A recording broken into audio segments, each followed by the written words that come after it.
ഞങ്ങളും ക്രൂശിക്കപ്പെട്ട ക്രിസ്തുവിനെ പ്രസംഗിക്കുന്നു. ഒരു വിധത്തിൽ പറഞ്ഞാൽ ചിന്തിച്ച് നോക്കൂ, നാം എല്ലാം ഉള്ളിൽ കരയുന്നവരല്ലേ ഓരോരോ കാര്യങ്ങളിൽ. എപ്പോഴും അല്ലായിരിക്കും, പക്ഷേ പലപ്പോഴും ജീവിതത്തിൻ്റെ അധിക സമയവും കരച്ചിലല്ലേ അല്ലേ? വിഷാദഭരിതമായ ജീവിതം, ദുരിതപൂരിതമായ ജീവിതം, യാതനാഭരിതമായ ജീവിതം, ഒരിക്കലും നാം പ്രതീക്ഷിക്കാത്തതുള്ളതായ വിഷമസന്ധികൾ നമ്മെ ഞെരുക്കുന്നത് നമുക്ക് അനുഭവിക്കാൻ കഴിയും. ഈ ജീവിതത്തിൽ, ഇവിടെയുള്ള ജീവിതത്തിൽ നാം കർത്താവായ യേശുക്രിസ്തുവിൻ്റെ സഹിത്വം പ്രാപിച്ചാൽ, യേശുക്രിസ്തുവിൻ്റെ സാന്നിധ്യം അനുഭവിച്ചാൽ നാം പരമഭാഗ്യവാന്മാരായിരിക്കും. ക്രിസ്തുവിൻ്റെ സഹിത്വം, ക്രിസ്തുവിൻ്റെ സാന്നിധ്യം അതൊരു വലിയ അത്ഭുതകരമായൊരു അനുഭവമാണ്.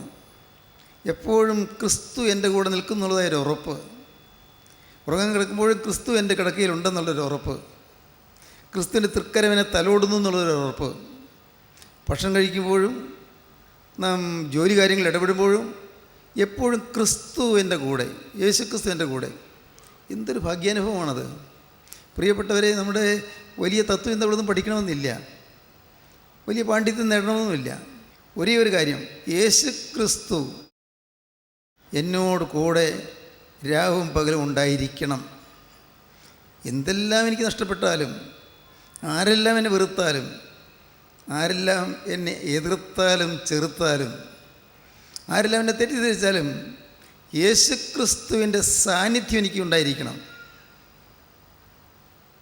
ചിലപ്പോഴെല്ലാം ഞാൻ പറയാറുണ്ട്, കർത്താവേ, ഇതിൻ്റെ കൃപയുടെ കരം എൻ്റെ തലയിൽ നിന്ന് മാറരുതെന്ന്.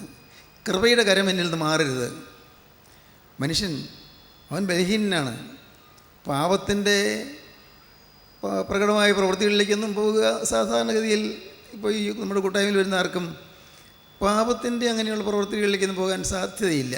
എല്ലാവരും അല്ല, ചുരുക്കം പേരെങ്കിലും പോകുമായിരിക്കും, അറിയാൻ പാടില്ല.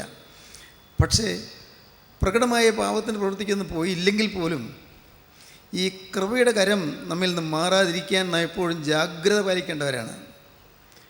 പാപപ്രവൃത്തിയിലേക്ക് പോയില്ല, പക്ഷേ കൃപയുടെ കരം അതെപ്പോഴും നമ്മുടെ ശിരസിലുണ്ടായിരിക്കണം. കർത്താവിൻ്റെ കൃപയുടെ കരം, കർത്താവിൻ്റെ ആ സ്നേഹത്തിൻ്റെ കരം, നാം ഏങ്ങലടിക്കുമ്പോൾ തലോടിത്തരുന്ന കരം, നാം വിതുമ്പുമ്പോൾ നമ്മുടെ ശിരസിൽ വെച്ച് അനുഗ്രഹിക്കുന്ന കരം, നാം വലഞ്ഞ് വിഷമിച്ച് തളരുമ്പോൾ നമുക്ക് ഊർജ്ജസ്വലത തരുന്നതായ കരം, ക്രിസ്തുവിൻ്റെ കരം. ഇന്ന് നിങ്ങൾ കേട്ടുകൊണ്ടിരിക്കുമ്പോൾ നിങ്ങളിതാണ് പ്രാർത്ഥിക്കേണ്ടത്. കർത്താവേ, എനിക്കൊന്നും പഠിക്കണമെന്നില്ല, ഒന്നും അറിയണമെന്നില്ല, വേറെ ഒന്നും വേണ്ട എനിക്ക്. യേശു ക്രിസ്തു വന്ന് എൻ്റെ അരികത്ത് നിന്ന് എൻ്റെ തലയിൽ നിൻ്റെ തൃക്കരം വയ്ക്കണം. ഈ പാവിയായ മനുഷ്യനോട് നീ മനസ്സറിയണം. കർത്താവേ, ഞാൻ എത്രത്തോളം തീരുമാനങ്ങൾ എടുത്തു വന്നാലും എൻ്റെ ചിന്താമണ്ഡലം മുഴുവനും വിശദീകരിക്കപ്പെട്ടിട്ടില്ല. എൻ്റെ വിചാരമണ്ഡലം ഇപ്പോഴും പലതരത്തിലുള്ളതായ പോരായ്മകളുള്ളതാണ്. നിത്യനായ ക്രിസ്തുവിൻ്റെ തൃക്കരം തൊഴത്തക്കവണ്ണം ഞാൻ ഒട്ടും പ്രാപ്തനല്ല, അതിനുള്ള യോഗ്യത എനിക്കില്ല. മഹാപരിശുദ്ധനായ യേശുവേ, നിൻ്റെ ആ തൃക്കരം എൻ്റെ മേൽ മനസ്സലിഞ്ഞ് തൊട്ട് എന്നെ ഇന്ന് അനുഗ്രഹിച്ച് എഴുന്നേൽപ്പിക്കണം. പ്രാർത്ഥിക്കൂ പ്രിയപ്പെട്ടവരെ, നിങ്ങൾ പ്രാർത്ഥിച്ചുകൊണ്ടിരിക്കുക. ഉത്തമഗീതത്തിൻ്റെ 2-ാം അധ്യായം 2-ാം വാക്യം. മുള്ളുകളുടെ ഇടയിൽ താമര പോലെ കന്യകമാരുടെ ഇടയിൽ എൻ്റെ പ്രിയ ഇരിക്കുന്നു. കാട്ടുമരങ്ങളുടെ ഇടയിൽ ഒരു നാരകം പോലെ യൗവനക്കാരുടെ ഇടയിൽ എൻ്റെ പ്രിയനിരിക്കുന്നു. പ്രിയയും ഒരു പ്രിയനും ഇവിടെ നാം കാണുന്നതാണ്. ഒരു പ്രിയ, ഒരു പ്രിയൻ. ആരാണ് പ്രിയൻ? തീർച്ചയായിട്ടും കർത്താവായ യേശുക്രിസ്തു തന്നെ, നല്ല ഇടയനായ കർത്താവായ യേശുക്രിസ്തു തന്നെ. പ്രിയോ, വിശുദ്ധ സഭ, മണവാട്ടി സഭ. നാം ഓരോരുത്തരും ആധ്യാത്മികമായി പറഞ്ഞാൽ നാം ക്രിസ്തുവിൻ്റെ മണവാട്ടിയാണ്. അതൊരു മിസ്റ്റിക് അനുഭവമാണ്. മിസ്റ്റിക്, നിങ്ങൾ ചിലരെങ്കിലും മിസ്റ്റിസം എന്നൊക്കെ കേട്ടിട്ടുണ്ടാകും. മിസ്റ്റിസം സാഹിത്യത്തിൽ അല്പമെങ്കിലും അറിയാവുന്നവർക്ക് മിസ്റ്റിസം എന്ന വാക്ക് അത്ര പഴഞ്ചനല്ല, അത്ര പുതുമയുള്ളതുമല്ല. Mystic poetry. ഉത്തമഗീതം ഒരു മിസ്റ്റിക് കവിതയാണ്. എന്താണ് മിസ്റ്റിസം? മനുഷ്യനും ദൈവം തമ്മിലുള്ള ബന്ധം. മനുഷ്യൻ ദൈവത്തെ അന്വേഷിക്കുന്നു, ദൈവം മനുഷ്യനെ അന്വേഷിക്കുന്നു. 42-ാം സങ്കീർത്തനത്തിലാണ് പറയുന്നത്, നിൻ്റെ നീർച്ചാട്ടങ്ങളുടെ ഇരച്ചിലാൽ ആഴം ആഴത്തെ വിളിക്കുന്നു. മലയാള വേദപുസ്തകത്തിൽ ആഴി ആഴി വിളിക്കുന്നതാണ്. നിന്റെ നീർച്ചാട്ടങ്ങളുടെ ഇരച്ചിലാൽ ആഴം ആഴത്തെ വിളിക്കുന്നു. The deep calleth the deep. ആഴം ആഴത്തെ വിളിക്കുന്നു. മനുഷ്യസ്നേഹത്തിൻ്റെ ആഴം ദൈവസ്നേഹത്തിൻ്റെ ആഴത്തെ വിളിക്കുന്നു. ദൈവസ്നേഹത്തിൻ്റെ ആഴം മനുഷ്യസ്നേഹത്തിൻ്റെ ആഴത്തെ വിളിക്കുന്നു. ദൈവം മനുഷ്യനെ വിളിച്ചുകൊണ്ടിരിക്കുന്നു, മനുഷ്യൻ ദൈവത്തെയും വിളിച്ചുകൊണ്ടിരിക്കുന്നു. ഈ താത്വികമായ ചിന്തയൊന്നും പഠിക്കണമെന്നില്ല. പക്ഷേ ഒന്നുണ്ട്, ഒരു കാര്യം അറിയണം, ദൈവവും മനുഷ്യനും തമ്മിലുള്ളതായ ബന്ധം. ഇന്ന് ഈ ആധുനിക ലോകത്ത് ദൈവം, ദൈവവിശ്വാസം, ദൈവസഹിത്വം എന്നൊക്കെ പറയുന്നത് പലർക്കും ഒരു അവഹേളനമായിത്തീരും, നിന്ദയായിത്തീരും. അങ്ങനെയാണ് കാണുന്നത്. ദൈവം, ദൈവവിശ്വാസം, ഒരു ദൈവികനാണ് അല്ലെങ്കിൽ ദൈവവിശ്വാസത്തിൽ നിൽക്കുന്നവരാണെന്ന് പറയുമ്പോൾ എന്തെല്ലാമോ ചില പരിഹാസമോ പുച്ഛമോ ഒക്കെ ലോകത്തു നിന്നുണ്ടാകും. ആളുകൾ നമ്മെ കളിയാക്കിയെന്ന് വരും, പരിഹസിച്ചെന്ന് വരും. നിങ്ങൾ ദൈവത്തിനായി ജീവിതം സമർപ്പിച്ചെന്ന് പറഞ്ഞാൽ പലരും നിങ്ങളെ എതിർക്കും, പലരും നിങ്ങളെ പരിഹസിക്കും. യേശുക്രിസ്തുവിനായി നിങ്ങളുടെ ജീവിതം വിട്ടുകൊടുത്തെന്ന് പറഞ്ഞാൽ നിങ്ങൾക്ക് ഇന്ന് ഭൗമികമായ വില കുറഞ്ഞു പോകും, ഭൗമികമായ ബഹുമതികൾ കുറഞ്ഞു പോകും. എന്നാൽ ഒരു കാര്യമുണ്ട്, ഈ ഭൗമികമായ ബഹുമതികൾ കുറഞ്ഞു പോയാലും തീരാത്തൊരു ബഹുമതി നമുക്ക് സ്വർഗത്തിൽ കരുതിയിട്ടുണ്ട്. ആ ബഹുമതിയുടെ ഒരു താൽക്കാലിക സൂചനയാണ് ക്രിസ്തുവിൻ്റെ സഹിത്വം എന്ന് പറയുന്നത്. ക്രിസ്തുവിൻ്റെ സഹിത്വം, ക്രിസ്തുവിൻ്റെ സാന്നിധ്യം, the very presence of Christ, ക്രിസ്തുവിൻ്റെ സാന്നിധ്യം നമുക്ക് ലഭിക്കുക. അത് നിങ്ങൾ വാഞ്ചിക്കണം, അത് നിങ്ങൾ ആഗ്രഹിക്കണം. പ്രിയൻ കർത്താവായ യേശു ക്രിസ്തു നല്ല ഇടയൻ. പ്രിയ നാം ഓരോരുത്തരും മണവാട്ടി സഭ. അപ്പോസ്തലനായ പൗലോസ് കൊരിന്ത്യർക്ക് എഴുതിയ 2-ാമത്തെ ലേഖനത്തിൻ്റെ 11-ാം അധ്യായത്തിൻ്റെ 2-ാം വാക്യത്തിൽ പറയും, ഞാൻ ക്രിസ്തു എന്ന ഏകപുരുഷന് നിങ്ങളെ നിർമ്മല കന്യകയായി ഏൽപ്പിക്കാൻ വിവാഹ നിശ്ചയം ചെയ്തിരിക്കുന്നു. ക്രിസ്തു മണവാളനും സഭ മണവാട്ടിയും. സഭ നിർമ്മല കന്യകയായിരിക്കണം. വിവാഹ നിശ്ചയം കഴിഞ്ഞു. വിവാഹ നിശ്ചയം കഴിഞ്ഞത് നമ്മുടെ ജീവിതത്തിൽ സമർപ്പണം എടുക്കുമ്പോഴാണ്. നമ്മുടെ ജീവിതത്തിൽ ഈ ജീവിതം എന്നേക്കും യേശു ക്രിസ്തുവിന് എന്ന് നാം സമർപ്പിക്കുമ്പോൾ അപ്പോൾ വിവാഹ നിശ്ചയം കഴിയുകയാണ്. നിന്നെ ഞാൻ സ്വീകരിക്കുന്നു എന്ന് പറയുന്നു, സാത്താനെ ഞാൻ ഉപേക്ഷിക്കുന്നു എന്ന് പറയുന്നു. സാത്താനെ നിന്നെയും നിന്നെയുള്ള സകല ഭയത്തെയും നിന്റെ സകല ശക്തിയെ ഞാൻ ഉപേക്ഷിക്കുന്നു എന്ന് പറയുന്നു. സാത്താനെ ഉപേക്ഷിക്കുകയും മിശിഹായെ സ്വീകരിക്കുകയും ചെയ്യുന്ന ആ ഒരു അനുഗ്രഹീതമായൊരു അനുഭവം, അതാണ് വിവാഹ നിശ്ചയം. മണവാളനും മണവാട്ടിയും തമ്മിലുള്ളതായ ആ സ്നേഹബന്ധത്തിന് അരക്കിട്ടുറപ്പിക്കുകയാണ് നമ്മുടെ സഭയുടെ പിതാക്കന്മാർ വിവിധ ഗീതങ്ങളിൽ കൂടെ, ഗാനങ്ങളിൽ കൂടെ. നിങ്ങൾ പക്ഷേ കേട്ടിട്ടുണ്ടാകും, വിവാഹ കൂദാശയിൽ പാടുന്ന ഒരു പാട്ട്, ഗീതം നമുക്കിപ്പോൾ പാടി കേൾക്കാം. പരിവൃതയാം പരിപാവന സഭയെ. പരിപാവന സഭയെ വാനോൻകാന്തൻ വേട്ടൊരു നേരം ശീമോന്യോ എന്നാനിന്നിവരെ ആഹ്വാനം ചെയ്തേൽപ്പിച്ചേവം വീടിൻ ഭരണം ശീമോനെ സുവിശേഷം യോഹന്നാനെ കൽപ്പിച്ചാൻ വിലയേറിയിടും രക്തത്താൽ ഞാൻ വാങ്ങിയൊരു സഭയെ നിങ്ങൾ സംരക്ഷിപ്പിൻ. സഭ പതിവ്രതയായിരിക്കണം, ചാരിത്രശുദ്ധിയുള്ളവളായിരിക്കണം, അന്യനിലേക്ക് ശ്രദ്ധ പോകാത്തവളായിരിക്കണം, അന്യനെ സ്നേഹിക്കാത്തവളായിരിക്കണം, മണവാളിന് വേണ്ടി നോക്കി പാർത്തിരിക്കുന്നവളായിരിക്കണം. പതിവ്രതയായ പരിപാവന സഭ. വാനോർ കാന്തൻ വേട്ടൊരു നേരം വിവാഹം കഴിച്ച സമയത്ത് ആ സഭയുടെ ഭരണം കർത്താവിൻ്റെ അപ്പോസ്തലന്മാരെ ഭരമേൽപ്പിച്ചു. ശിമോന് വീടിൻ്റെ ഭരണം, സ്വർഗീയ ഭവനത്തിൻ്റെ ഭരണം, സഭയുടെ ഭരണം അത് ശിമോനെ ഏൽപ്പിച്ചു, ശിവപുത്രനെ ഏൽപ്പിച്ചു. യോഹന്നസ്ലിഹായെ സുവിശേഷം ഫലമേൽപ്പിച്ചു. അങ്ങനെ വിലയേറുന്ന ആത്മീയ ജീവിതത്തിൻ്റെ പടിക്കെട്ടിലൂടെ വളർന്നു ഉയർന്നു പോകുവാൻ സഭയെ നാഥൻ അനുഗ്രഹിച്ചു. ഞാൻ എൻ്റെ രക്തം കൊടുത്ത് വാങ്ങിയതാണ് ഈ സഭ. നിങ്ങൾ ഈ സഭയെ സംരക്ഷിക്കണം. രക്തത്താൽ ഞാൻ വാങ്ങിയൊരു ഈ സഭയെ നിങ്ങൾ സംരക്ഷിപ്പീൻ. ദൈവത്തിന് സ്തോത്രം. നിങ്ങൾക്ക് ഇമ്പമാകുന്നതിന് വേണ്ടി അതിൻ്റെ സുറിയാനി ഗീതം കൂടി ഇപ്പോൾ പാടി കേൾക്കാം. ദൈവത്തിന് സ്തോത്രം.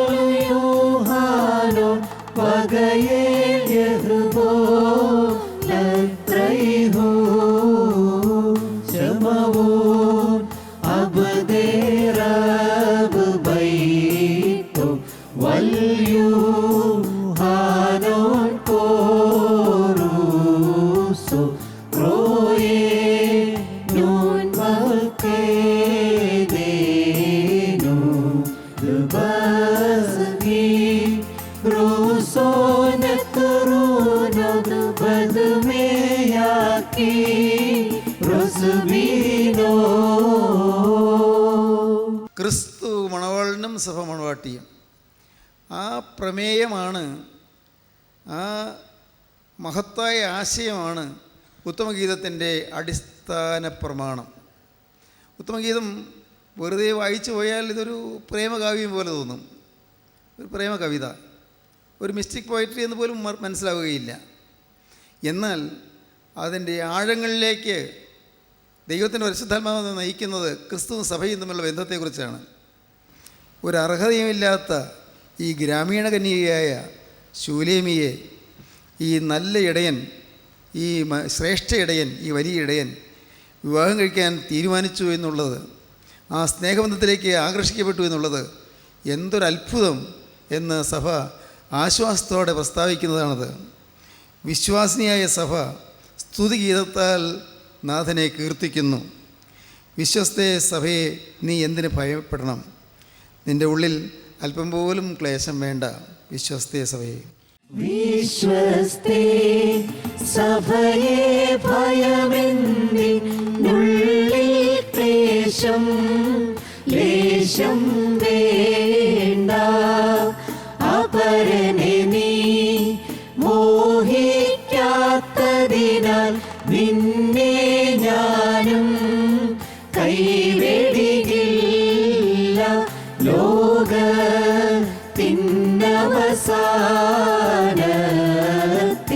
വാരും വാനുമഴിഞ്ഞാലും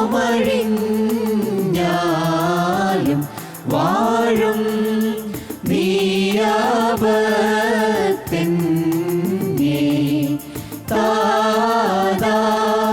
മജവിമലാത്മാവിൻ ഗേഹം പാർത്താൽ നിൻ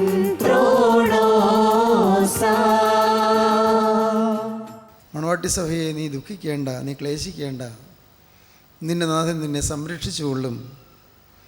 നീ ചാരിത്രശുദ്ധിയോടുകൂടി നിൽക്കുന്നത് കൊണ്ട്, പതിവ്രതയായി നിൽക്കുന്നത് കൊണ്ട്, എന്നെ മാത്രം നീ ഏകാഗ്രതയോടെ ഭജിക്കുന്നത് കൊണ്ട് നിനക്ക് ഒരു ദോഷവും സംഭവിക്കാൻ നിന്നെ കാത്തുകൊള്ളാം.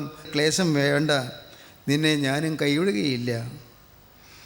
ലോകത്തിൻ്റെ അവസാനത്തിൽ ഈ ഭൂമിയും ആകാശവും ഭൂമിയും ഒഴിഞ്ഞു പോയാലും യാതൊരാപത്തും കൂടാതെ ഞാൻ നിന്നെ കാക്കും. പിതാവും പുത്രനും പരിശുദ്ധാത്മാവുമായ നിത്യനാഥൻ വസിക്കുന്ന ഗേഹത്തിൽ, ഭവനത്തിൽ, സ്വർഗീയ ഭവനത്തിൽ നിനക്കും പാർക്കാം. ദൈവത്തിന് സ്തോത്രം. ദൈവത്തിന് വലിയ നാമം മഹത്വപ്പെടട്ടെ. ഈ സുറിയാനിയിലെ സുന്ദരമായ കവിതയാണിത്, മനോഹരമായ കവിത. ഈ ഇത്രയും സുന്ദരമായ കാവ്യമാധുര്യമുള്ള ഗാനങ്ങൾ നമ്മുടെ പിതാക്കന്മാർ രചിച്ചത് എന്തൊരു അത്ഭുതമാണ്. നമ്മുടെ പൂർവികരായ പുണ്യപിതാക്കന്മാർ എത്രയോ ശ്രേഷ്ഠമായ ആശയങ്ങളാണ് നമുക്ക് തന്നത്. നിർഭാഗ്യവശാൽ ഇതിൻ്റെ ഒന്നും അർത്ഥം ആർക്കും മനസ്സിലാകുന്നില്ല. കല്യാണത്തിന് പോയി നിൽക്കും, അപ്പോൾ നാട്ടുവർത്തമാനം പറഞ്ഞുകൊണ്ടിരിക്കുകയും കുറേ പേര് വരാന്തയിലോ പള്ളിയുടെ വരാന്തയിലോ ചുറ്റുപാടോ നാട്ടുപുറത്തോനും പറഞ്ഞുകൊണ്ടോ അല്ലെങ്കിൽ ആരെങ്കിലും കളിയാക്കിക്കൊണ്ടോ ഒക്കെ ഇരിക്കും. എന്നാൽ ഏതായാലും പേര് പള്ളിയകത്തുണ്ടായിരിക്കും. പക്ഷേ യഥാർത്ഥമായി ഈ പ്രാർത്ഥനയുടെയും പ്രമേയൻ്റെയും ഗീതങ്ങളുടെയും എല്ലാം അർത്ഥം ആരും ഗ്രഹിക്കാറില്ല. സങ്കടകരമായ കാര്യമാണ്. അർത്ഥം അറിയണം, നാം ഗ്രഹിക്കണം. നാം ആരാണ്? ഞാൻ ആരാണ്? ഞാൻ കർത്താവായ യേശുവിൻ്റെ മണവാട്ടി സഭയിലൊരു അംഗമാണ്. ക്രിസ്തുവിൻ്റെ മണവാട്ടിയാകുക, നിത്യപരിശുദ്ധനായ ക്രിസ്തുവിൻ്റെ മണവാട്ടിയാകുക. അതുകൊണ്ടാണ് വിവാഹിതരാകാൻ നിൽക്കുന്ന മണവാളിന് മണവാട്ടി നിൽക്കുമ്പോൾ പാടുന്ന പാട്ട് സുന്ദരികളിൽ അത് സുന്ദരി നീ. ആ ഗീതം കേൾക്കാം നമുക്ക്. സുന്ദരികളിലതി സുന്ദരി നീ, ജാതികളിൽ സൂനോ നൃപതി ശലോമോ വിമല സഭേ നിന്നെ ലാളിപ്പൂ നിന്നധരങ്ങൾ മധുവർഷിക്കുന്നു വസന സുഗന്ധം നീസാൻ കുസുമസമം സഭയെ സകലവിധം സുമുഖി നീ കരതീണ്ടാത്തോ ശ്രീവായേ വന്നിപ്പതിനാൽ രാജാവ മശിഹ ഹല്ലേലൂയ കാക്കുന്നു നിന്നെ. പ്രജാതിപുത്രിയായ നീ സുന്ദരികളിൽ അതിസുന്ദരിയാണ്. അവിടെ വിവാഹം കഴിക്കാൻ നിൽക്കുന്ന ആ പെൺകുട്ടി സുന്ദരിയാണെന്നല്ല പാടുന്നത്. അവിടെ പാടുന്നതിൻ്റെ അർത്ഥം സഭ സുന്ദരിയായി, സഭ പുറജാതി കന്യകയായിരുന്നു, ദൈവഭവനത്തോട് ബന്ധമില്ലാത്തവളായിരുന്നു, ദൈവത്തോട് യാതൊരു ചാർച്ചയുമില്ലാത്തവളായിരുന്നു, ദൈവികം എന്തെന്ന് അറിയാൻ വയ്യാത്തവളായിരുന്നു. അവൾ പ്രാകൃതയായിരുന്നു. അവൾക്ക് ജീവിതത്തിൽ വിശുദ്ധി ഉണ്ടായിരുന്നില്ല. അവൾ കാനനപ്രാന്തത്തിൽ അവിടെ ഒരു കാട്ടുപുഷ്പമായി മാത്രം നിന്നവളായിരുന്നു. എന്നാൽ പുറജാതിപുത്രിയായ നിന്നെ നാഥൻ വേൾക്കുവാൻ തീരുമാനിച്ചു. നല്ലനായ കർത്താവായ യേശു ക്രിസ്തു ഈ സഭയെ തന്നെ മണവാട്ടിയാക്കാൻ തീരുമാനിച്ചു. പുറജാതികളിൽ നിന്ന്, ഇസ്രായേൽ പൗരതയോട് ബന്ധമില്ലാത്തവരിൽ നിന്ന് നമ്മെ ഓരോരുത്തരെയും ദൈവം വിളിച്ചു, തിരഞ്ഞെടുത്തു, ദത്തെടുത്തു. നമ്മൾ കേട്ടല്ലോ, നമ്മെ ഓരോരുത്തരെയും ദത്തെടുത്ത് ചേർത്തു. ആരാണ് ദത്തെടുക്കുന്നത്? മക്കളില്ലാത്തവരാണ് ദത്തെടുക്കുന്നത്. മക്കളില്ലാത്തവർ ഒരു കാരണവശാലും ഈ അപ്പൻ്റെ മകനോ മകളോ ആകാൻ യാതൊരു സാധ്യതയില്ലാത്ത ആളെ ആ അപ്പൻ്റെ മകനായി മകളായി ദത്തെടുക്കുന്നു, മക്കളില്ലാത്തത് കൊണ്ട്. എത്ര ഗൗരവമേറിയ കാര്യമാണത്. നിത്യനായ ദൈവം ഈ ഭൂമിയിൽ ഒരു മനുഷ്യ സമൂഹത്തെ അവിടുന്ന് ഏറ്റവും മോഹന സൃഷ്ടിയായി അവിടുന്ന് സൃഷ്ടിച്ചു ആക്കി. എന്നാൽ ദൈവീക സ്വഭാവമില്ലാതെ, ദൈവിക തേജസ്സില്ലാതെ, ദൈവത്തോട് അനുരൂപമാകാതെ ഇരുന്നതായ മനുഷ്യനെ ദൈവം വിശുദ്ധീകരിച്ച് തൻ്റെ പാവന സഭയായി അവിടുന്ന് ചേർത്തണച്ചു. നീ സുന്ദരികളിൽ സുന്ദരി. നിൻ്റെ വസനത്തിൻ്റെ സുഗന്ധം, വസനവസ്ത്രം, വസ്ത്രത്തിൻ്റെ സുഗന്ധം നീസാൻ കുസുമസമം, ശാരോനിലെ പരിധി പുഷ്പത്തിന് തുല്യം. നിൻ്റെ അധരങ്ങൾ മധു വർഷിക്കുന്നു, നിൻ്റെ ചുണ്ടുകളിൽ നിന്ന് മധു, തേൻ. എന്താണ് തേൻ? വചനം. സഭയുടെ ചുണ്ടുകളിൽ നിന്ന് തേൻ വർഷിക്കുന്നു, സഭയുടെ ചുണ്ടുകളിൽ നിന്ന് വചനം പ്രസരിച്ചു കൊണ്ടിരിക്കുന്നു. ഇതൊക്കെ കേൾക്കുമ്പോൾ നിങ്ങൾ ഓർക്കണം, അയ്യോ എൻ്റെ കർത്താവ് എങ്ങനെയൊക്കെയാണോ ഉദ്ദേശിച്ചത്? എൻ്റെ ചുണ്ടിൽ നിന്ന് വചനം ഒരിക്കലും പുറത്തു വന്നിട്ടില്ലല്ലോ, എൻ്റെ ചുണ്ടുകളിൽ നിന്ന് വിശുദ്ധിയുടെ വചനം വന്നിട്ടില്ലല്ലോ. പുരാകുന്ന സ്വഭാവം, ശപിക്കുന്ന സ്വഭാവം, മറ്റുള്ളവരെ കളിയാക്കുന്ന സ്വഭാവം, ചിലരെ പരിഹസിക്കുന്ന സ്വഭാവം, മറ്റുള്ളവരെ ദുഷിക്കുന്ന സ്വഭാവം. എൻ്റെ കർത്താവേ, എൻ്റെ ചുണ്ടുകൾ എന്തെല്ലാം ചെയ്തതാണ്, എവിടെയെല്ലാം തൊട്ടതാണ്, എൻ്റെ ചുണ്ടുകൾ എന്തെല്ലാം ഒഴിച്ച് പകർന്നതാണ്. ഈ ചുണ്ടിൽ മദ്യം പകർന്നു. കർത്താവേ, ഈ ചുണ്ടിൽ അശുദ്ധ വാക്കുകൾ വന്നു. ഈ ചുണ്ടിൽ തിന്മകളേറെ സംഭവിച്ചു. എന്നാൽ നാഥ, നീ ആഗ്രഹിച്ചതല്ലല്ലോ. ഈ ചുണ്ടിൽ നിന്ന് മധു വർഷിക്കാനാണല്ലോ നീ ആഗ്രഹിച്ചത്. നിന്റെ അധരങ്ങൾ മധു വർഷിക്കുന്നു. നിൻ്റെ വസനത്തിൻ്റെ സുഗന്ധം, വസ്ത്രത്തിൻ്റെ സുഗന്ധം, അത് ശാരോനിലെ പനിനീർ പുഷ്പത്തിന് തുല്യമാണ്. ദൈവത്തിന് സ്തോത്രം. എന്ത് ഇമ്പകരമായ ഗാനങ്ങൾ. ഞാൻ ഈ ഗീതങ്ങളിലേക്ക് നിങ്ങൾ ശ്രദ്ധിക്കാൻ കാരണം, പിതാക്കന്മാരുടെ കാലത്ത് നമുക്ക് സ്വത്തുണ്ടായിരുന്നു. എന്താണ് സ്വത്ത്? വിശുദ്ധി, സ്നേഹം, ത്യാഗം, കരുണ, എളിമ. പിതാക്കന്മാരുടെ കാലത്ത് നമുക്ക് സ്വത്തുണ്ടായിരുന്നു, നിത്യമായ സമ്പത്തുണ്ടായിരുന്നു. പക്ഷേ നിർഭാഗ്യവശാൽ എവിടെ വെച്ചോ ഒക്കെ അത് കൈമോശം വന്നുപോയി. അത് ദുഷ്ടനായ പിശാച് അപഹരിച്ചു കൊണ്ടുപോയി.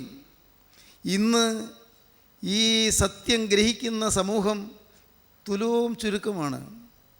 യേശുക്രിസ്തുവിന് വേണ്ടി കരുതിയതായ അനുഗ്രഹങ്ങൾ എന്തെല്ലാമെന്ന് മനസ്സിലാക്കുന്ന സമൂഹം വളരെ ചുരുക്കം.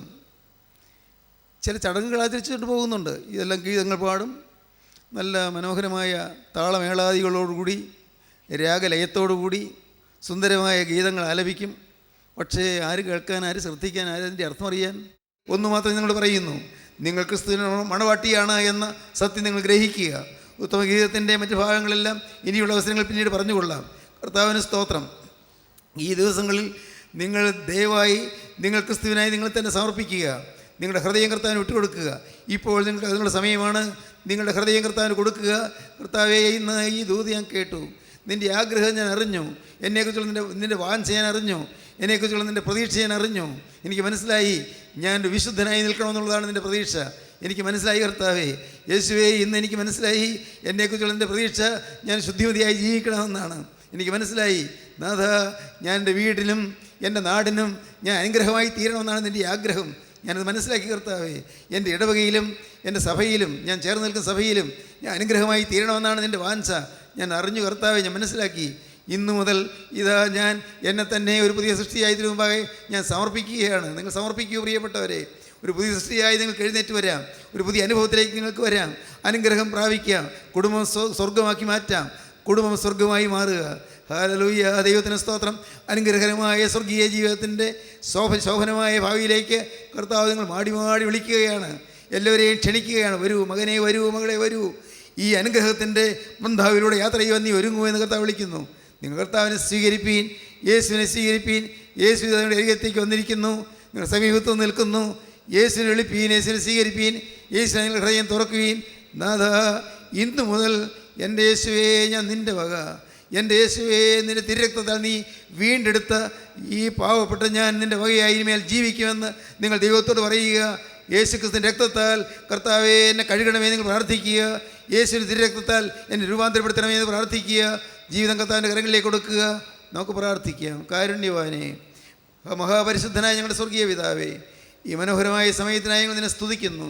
ഞങ്ങൾ നിന്നെ സ്തോത്രം ചെയ്യുന്നു. കർത്താവേ, ഞങ്ങളെക്കുറിച്ചുള്ള അവിടുത്തെ പ്രതീക്ഷ ഞങ്ങളെ അറിയിച്ചതിനായി ഞങ്ങൾ നിന്നെ സ്തുതിക്കുന്നു. ഞങ്ങളെക്കുറിച്ചുള്ള അവിടുത്തെ ആശ നീ അറിയിച്ചതിനായി ഞങ്ങൾ നിന്നെ സ്തുതിക്കുന്നു. ഞങ്ങൾക്ക് വേണ്ടി ഒരുക്കിയിരിക്കുന്ന നിത്യ തേജസ്സിൻ്റെ മഹിമാധാനം അറിയുവാൻ ഞങ്ങളുടെ കണ്ണുകളെ തുറന്നതിനായി ഞങ്ങൾ നിന്നെ സ്തുതിക്കുന്നു. എല്ലാവരെയും അനുഗ്രഹിക്കണമേ. യേശുക്രിസ്തുവിൻ്റെ മഹത്വമേറിയ നാമത്തിൽ പ്രാർത്ഥിക്കുന്ന കൃപയോടെ കേൾക്കണം പിതാവേ. ആമീൻ. ഹല്ലേലൂയ.